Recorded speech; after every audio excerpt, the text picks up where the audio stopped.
Welcome to Being Africa, where we tell stories to inform, inspire, and involve you in the fight against NCDs. Stories are powerful, stories give hope. So, what is your story?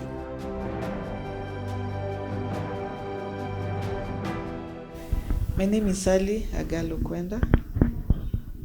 I am 53 years old. I know that is something not many women would want to talk about, but for me, I've gone through so much in life and I'm very proud of every birthday that I celebrate.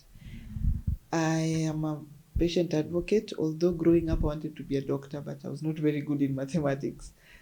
And because of what I've gone through, people call me Daktari, and I'm happy that I can help.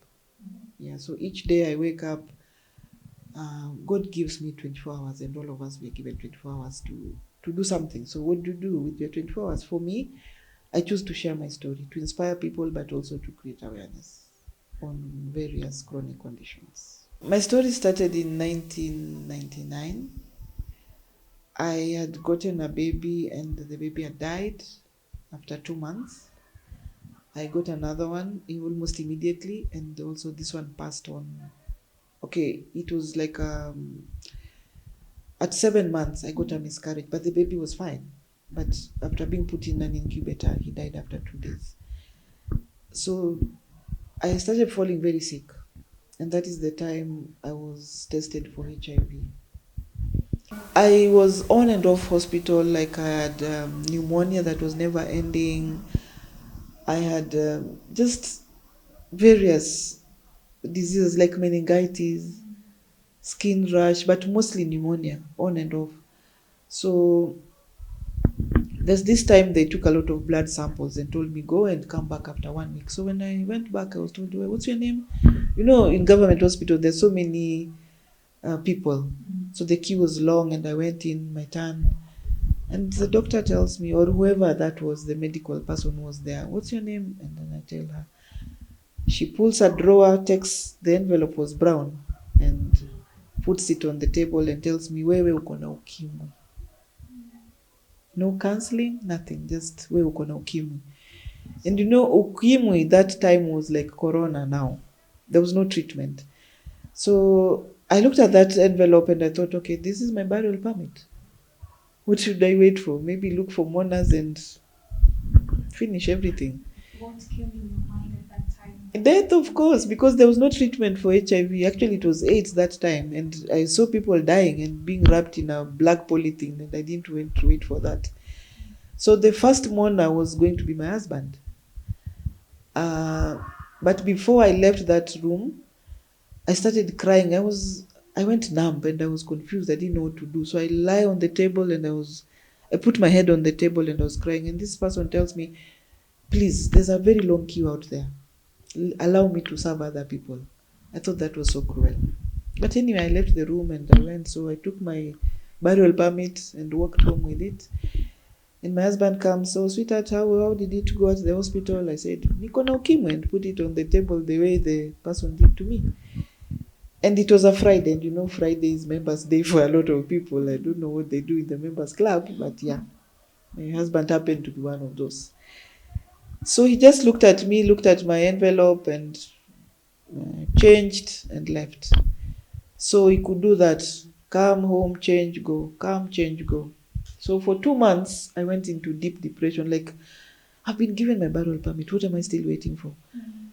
So one day I just told him, I've been telling you that I'll kill myself, but today I will. That was after 2 months. And he told me, oh, really? You've made up your mind. You know, in Kenya, if you're 18 years old and above, you can make decisions. That's your decision. Perfect. Go ahead.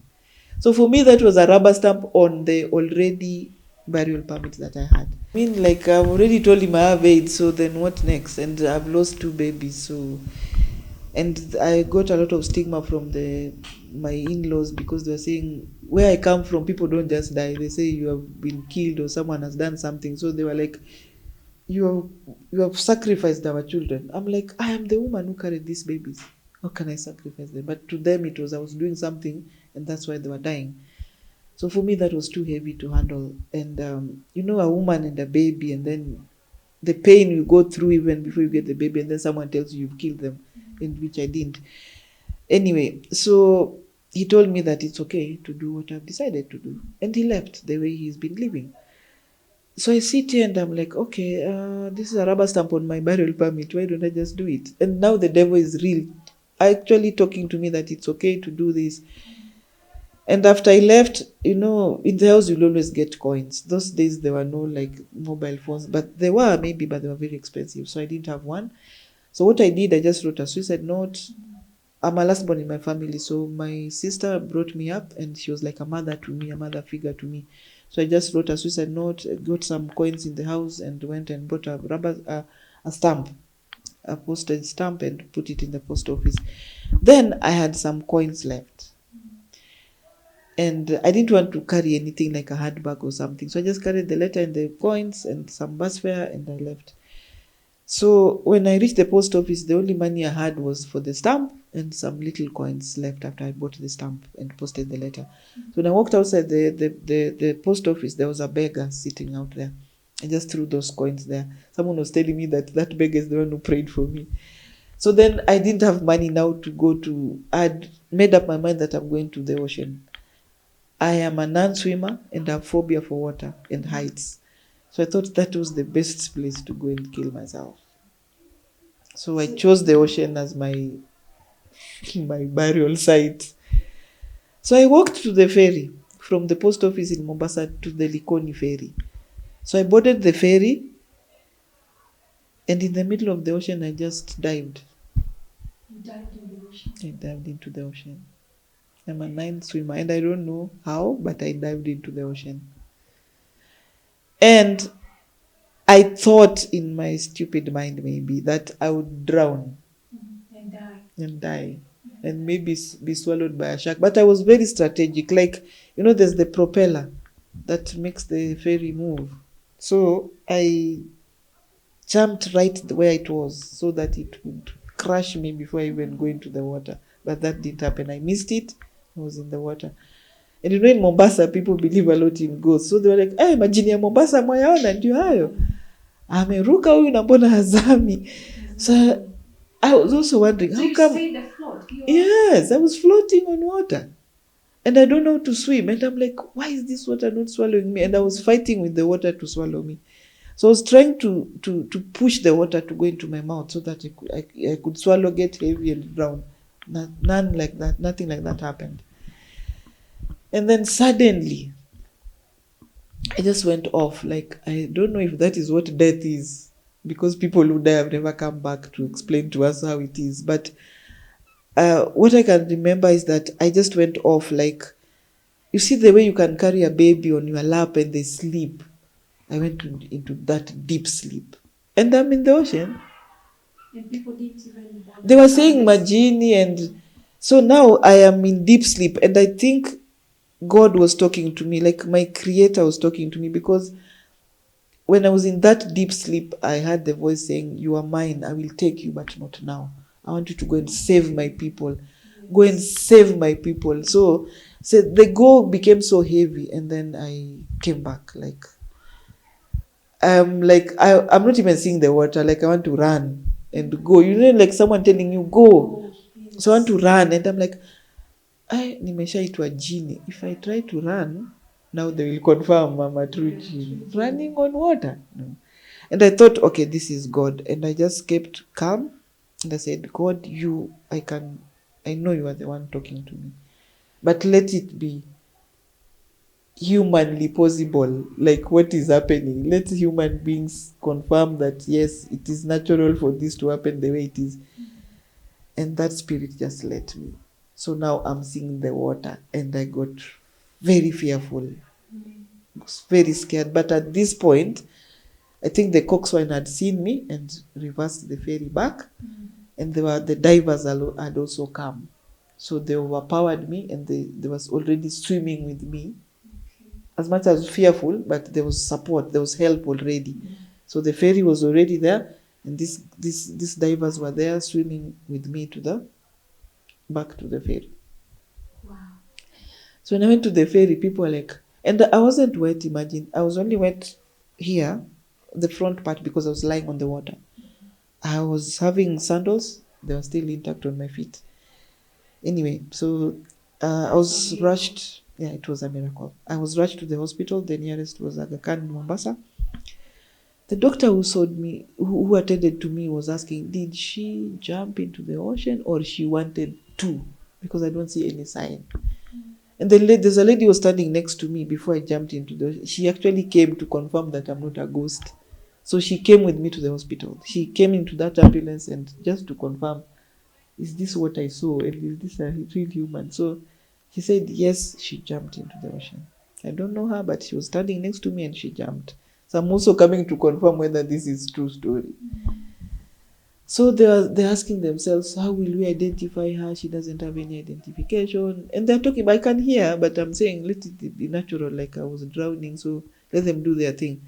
But when a nurse came with a pipe to put into my mouth, I just pulled it out and stood up, and everybody stood back. Like, if you are unconscious, you don't just come back like that. But all this time I was conscious, but I didn't like what they were going to do to me, so I just decided to wake up and tell them my story. So because attempted suicide is like murder, so that's a serious case. So the police had been called, and of course they come with their bangles, ready to take me away.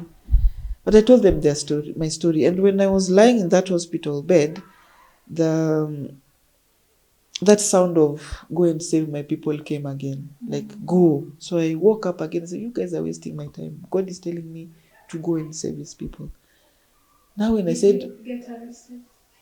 no, now when I said God, they thought, no, this is a mad woman. Mungu kifo, like, how God and death in one sentence do not apply. So they called in a psychiatrist who looked at me, interviewed me, and said, okay, she's just depressed. But of course, I was taken to the police to write a statement. And in this time also, my husband was called. I gave them my husband's office number, so he was called, and then he was asked, do you know who this woman is? Who is she? She's my wife. And why do you think she's here? And then he was like, was she trying to commit suicide? And everybody was like, you actually know that she was trying to commit suicide and you didn't report, you didn't bother, and you know it's an offense? Yeah, but she's an adult. She can do whatever she wants. So that statement saved me. Yes. And even the police said, if I was living with such a person, I would do what this woman is doing. Because you are depressed, this is the support system you have, and they're not supporting you. So because of that, I just recorded a statement in the police station, and I was left to go. So now they said they cannot release me in the hands of my husband because of that kind of cruel relationship. So I was told, you have to call someone else. So I had to give my sister's number. My sister was like a mother to me, so she came very fast, and she's the one now who took me back to Nairobi. So in Nairobi, that time there was no treatment for HIV. I was sick. I was very sick. I had tuberculosis. I had herpes zoster. I had pneumonia. My hair was falling off. I had rashes. The rash that comes with HIV. I was terrible. I was looking. It was full-blown AIDS, I must say. And there was no treatment. So the only place people were going was Bagathi Hospital, which was it was called that time IDH, Infectious Diseases Hospital. And for me, what they were giving patients was a drug called Septrin. And Septrin has a lot of sulfur, and I'm allergic to sulfur, so I couldn't take it. So by God's grace, I was just there. But I'm not dying. But people are dying. I remember one time, there were so many people, so people were sharing beds. We were 3 of us in a bed, and 2 people died on my side. And I thought, okay, I'm next. So I'm asking God, you told me to save your people, and people are dying, and I'm seeing like I'm following them. So when will I save your people?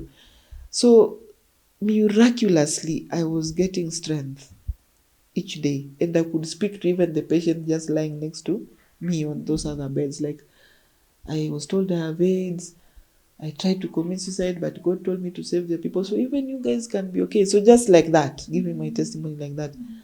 So for some reason, sometimes my sister would buy the medication. It was very costly. I remember 1 week's dose was 12,000 shillings those days, 1999. For AIDS, for the ARVs. They were being sold that time. And she couldn't afford. She's also a widow, and she has her kids to take care of. So she could buy, sometimes she doesn't buy. But I just survived like that. So there was this organization that was working in the hospital. Which hospital? It was Mbagathi Hospital. Mbagathi Hospital. A lot of their support was meant for people who live in the slums. Unfortunately, they said I didn't qualify because I wasn't living in the slum. I was trying to tell them, my sister is paying mortgage in South Sea. But it's not that we are rich to afford the medication. I'm a needy case. They didn't understand that. As long as you're not living in a slum, and especially in Kibera, you don't qualify. So my sister struggled with me, but these people thought, this is a story we shouldn't lose. So they took me in as their employee and treated me and gave me the best medical cover and made sure I was fine to share my story, because I was not dying and people were dying. People were dying and I was not dying. So they were thinking, what is so special about this woman? And each time I talked to someone, they would see hope. Even if they would die, but they would die having hope. And because when I was telling them my story, I could also pray with them. And patients would come to me. The doctors were like, well, how come after treating these people, they still want to go to her? So let's employ her. Let's employ her. And also there was a lot of myths about ARVs. So when the ARVs were working on me, I could share that they're working. So you take. You should also take. So they were saying a doctor, because I'm employed there, so I'm also a daktari there. So if daktari is taking them and is fine and she's fine, why can't we also take? So for me, that was something. So now, in 2007, each year we were being screened for cervical cancer. It was a very good medical cover, and I'm forever grateful for MSF. So I was told, Sally, we have done pap smear, but we have found some abnormal cells. So we want to do further tests just to determine what the problem could be. And then I'm called and told, you have cervical cancer, stage 2. And remember, I have already lost my babies. So I have HIV. So being told I have cervical cancer meant I was going to lose my womb. So that meant I was not going to have babies again. How did you take that? Oh my God, it was tough. Again, no counseling. Remember, HIV was told uko na ukimwi, just you have AIDS, and then now you have cancer. Like, I'm human. I need counseling. I need someone to talk to. But this person was very weird and wild. Like, you already have HIV, so this is just another condition. Like, so casually. That was tough for me. And I thought, why didn't I die at the ocean that time? This couldn't have, I could be facing this now. But anyway, because of the organization I was working for, they put very strong support system. They hired a psychiatrist, they hired a psychologist, an oncologist, like all these people to support me go through the process of treatment for cancer. How was the treatment? What was the process like? So now, because I had HIV, my immunity was very low, and I was not able to go through. So, you know, before you start the treatment for chemotherapy or radiotherapy, they do a lot of tests, and especially check your blood, your body organs, and so my immune system was already compromised from HIV. So the oncologist I saw thought, okay, we can do surgery because it is stage 2. And we are just seeing the cells are concentrated in one part. But what we'll do what is called total hysterectomy, to remove everything, like the uterus, the cervix, the ovaries, so that in case it is the type that spreads, then you are safe. So that happened. Actually, I didn't have any symptoms. And that is my message to women now, that let us not wait for pain. You see, for example, in Kenya, we are told 9 women are dying every day from cervical cancer, which should not be the case. I did not have any symptom. It was just routine, like the office says, you guys go and get screened. I didn't have any symptom at all. And I'm told I had cancer stage 2. So you can imagine if I didn't go for that screening. And that is the reason why we are getting the 9 cases every day. Because women are waiting. All of us wait for pain before we go and see a doctor. We don't even go for checkup. And exactly, and that is why cancer is killing a lot of people, because if you wait for pain, then the pain only comes when it is serious, when now it has become a wound, because it's about body cells. Yes. So they get concentrated on one part, they get rotten, and now we go when it's too late. So I always tell people, please, ladies, I tell my friends, please, and even today I'm saying, please, ladies, go and get screened early. And so the doctor tells me, my colleagues now, it was a medical institution, so they say, you are free to do a second opinion, third opinion before you make the decision, because this is a major surgery and your life will change. You are removing all these organs from your body. So you have to sign a consent with your husband, make sure it is the right thing.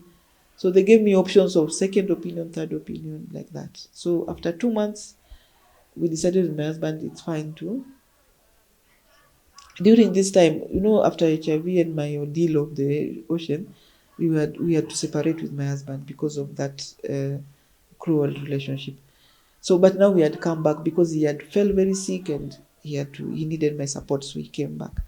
So we signed a consent with him to say that it is okay for my womb and the hysterectomy to be done. But after the surgery, there's a lady who came, a relative, that when you were in the theater, your hubby came and told us, he called a family meeting and said he wants another woman, that we should get him another wife because you cannot give him babies. So, and I thought that is so harsh, honestly. It's harsh, and you're already going through all this. And then I said, I am in theater and you guys are discussing how to get another woman for my husband. He said, but he's the one who said we look for another woman. So this woman came before my husband came during visiting us. So when he comes, sweetheart, I'm hearing this story, yeah. And he says, it's true. What do you expect me to do? I can't live without babies. It was very cruel. So at this point, we separated again. Because that was depressing for me. Remember, I'm suicidal, and someone is telling me all this. I'm on antidepressants. And he left and said, I'm sorry, but that is it. I have to look for a woman who will give me babies. Unfortunately, he passed on in 2012. Because now he didn't want to disclose his HIV status, so I am just guessing he stopped taking the medication and he died from complications of AIDS. So I actually attended his burial and gave a testimony, and as I had said, people from my area don't believe in death just like that. Mm-hmm. But I told them this one died because he was sick. So people should not start saying someone did whatever they did. I lived with him for 10 years and this is what happened to us, and they thought I was lying. Like, people don't say you have AIDS in a burial. But I said, that time, I'm telling you. When the stigma was still... And I spoke and people were so shocked. When people die, people say good things about the person who has gone. But I said, I'll say the good and I'll say the bad. And I said it. Also, for me, it was creating awareness. Like I said, when I was in the ocean, God told me, go and save my people. Exactly. So one way of saving the people is to create awareness that, guys, AIDS is here with us. Let's go and get screened. Let's go to the VCTs. VCT is free.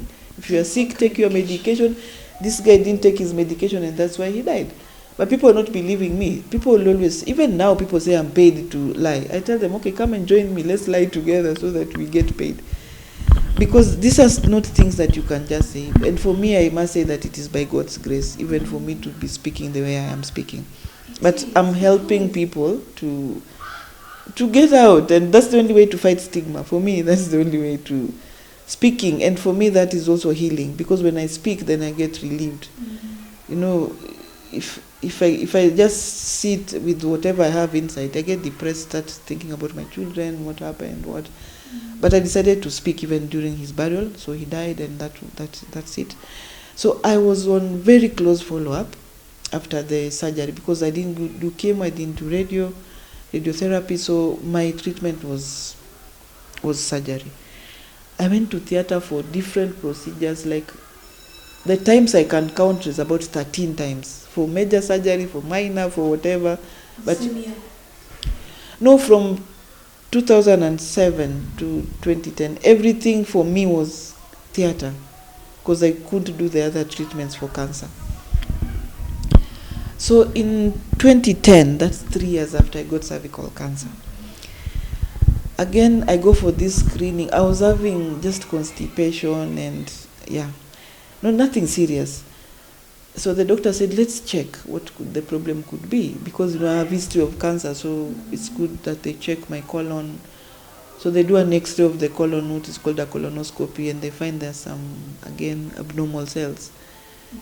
And the doctor tells me, I'm sorry, but this thing is back, cancer. Now this time in the colon.